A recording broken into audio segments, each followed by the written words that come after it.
Bonjour à tous, aujourd'hui je vous fais cette petite vidéo pour vous parler d'un autre livre, l'Atlas des motos du siècle, les machines qui ont marqué l'histoire.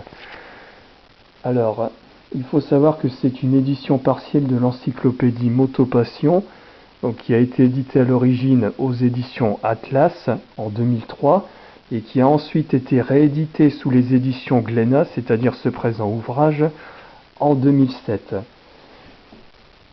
Donc je vais vous parler d'abord de la première page de couverture. La photo du haut, on peut voir qu'il s'agit d'une Yamaha YZF 1000R1. On trouve le titre, Atlas des motos du siècle, les machines qui ont marqué l'histoire. Et pour la photo en dessous, il s'agit du moteur d'une Vincent Rapide série C. Pour la quatrième page de couverture, donc on peut retrouver le titre, Atlas des motos du siècle, et un petit texte qui nous met dans l'ambiance. Il y a plus de 100 ans naissait la moto, le terme motocyclette étant lui-même inventé par les frères Werner en 1898. En un siècle, que de progrès techniques, que d'aventures humaines. La frêle motocyclette pétaradante de la belle époque est aujourd'hui devenue un concentré de haute technologie, capable de performances époustouflantes. Si la moto a évolué, c'est toujours la passion qui reste le moteur de la moto. Ce qui est tout à fait vrai. Alors, pour le contenu, il s'agit de l'histoire de la moto de 1900 à 2007. L'auteur a choisi de découper l'histoire de la moto en plusieurs périodes. La première, il a intitulé Au temps jadis, de 1900 à 1930. Deuxième période, l'Europe industrielle de 1930 à 1945. Troisième période, la renaissance de la moto dans les années 50. L'ère du soleil levant dans les années 70, 80 et 90. Et la dernière période, les années 2000, qu'il a intitulé Retour vers le futur. Donc pour parler des motos un peu plus high-tech. Donc je vais vous parler au niveau du contenu d'une première moto, la Vincent Rapide série C, c'est celle qu'on trouve sur la première page de couverture. Donc on retrouve la photo du moteur. Donc c'est un bicylindre en V. Donc son moteur a fait la renommée de la marque et a même permis de faire avancer le monde de la moto au niveau mécanique, puisque la principale caractéristique de ce V-Twin, c'est d'avoir une inclinaison à 50 degrés pour permettre de loger la magnéto Lucas ou Kettering sur les modèles de 1955 entre les cylindres. Ceux-ci sont entièrement en aluminium, mais la machine conserve une distribution surélevée avec des arbres à cam montés en haut dans le moteur qui sont chers à la marque. La lubrification du moteur a été également améliorée tout en étant simplifiée. Il constitue une des plus mythiques réalisations du monde de la moto.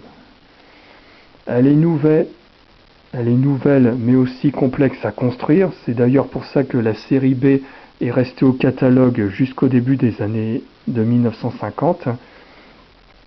Elle est nouvelle mais complexe, pourquoi? Parce qu'elle a une fourche gyrohydraulique qui apparaît. Elle est plus efficace, mais elle est aussi plus complexe, donc ce qui veut dire qu'elle est également plus chère et plus longue à construire. Donc c'est pour ça qu'ils ont laissé la série B.